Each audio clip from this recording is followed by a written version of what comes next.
அன்பு கொள்கிற மனைவி. அன்பு எல்லாரும் அன்பு கொள்வாங்க. ஆனால் அன்பில் அல்லாஹுக்காக அன்பு என்பது ஒன்று. அல்லாஹுக்காக அன்புண்டா என் கணவனிடத்துல தப்பு தவறுகள் இருந்தா நான் திருத்தணும்.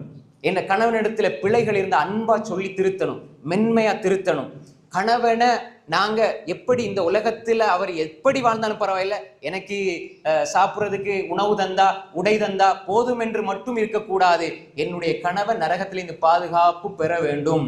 சில பொழுது நீங்க எப்படியாவது உழைச்சிட்டு வாங்க, எப்படியாவது சம்பாதிச்சுட்டு வாங்க. அதனால இப்னு குதாமா ரஹிமத்துல்லாஹி அவர்கள் தனது முக்தசர் மின்ஹாஜுல் காசிதீன் நூலில் எழுதுகிறார்கள், சலபு சாலின்கள் நல்ல மனிதர்களுடைய மனைவிமார்கள் எப்படி இருப்பாங்கண்டா, கணவன்மார் தொழிலுக்கு போற நேரம் சொல்லுவாங்க, நீங்க தொழிலுக்கு போறீங்க சரி, நீங்க ஹராமான சம்பாத்தியத்தை கொண்டு வந்து தந்துராதீங்க. ஏன் தெரியுமா? நாங்க பசியை பொறுத்து கொள்வோம், நரக நெருப்பை நாங்கள் பொறுத்து கொள்ள மாட்டோம். ஹராமான ஒரு சதத்தை கொண்டு வந்துடாதீங்க. எனவே இந்த அன்பு இருக்கிறதே இது அல்லாஹ்வுக்காக இருக்கணும். நீங்க தொலை இல்லையா, தொலாட்டி நான் எப்படி உங்களோட வாழ்றது? நீங்க இபாதத் செய்யலையா, எப்படி உங்களோட வாழ்றது? தொழுங்க, இபாதத் செய்யுங்க.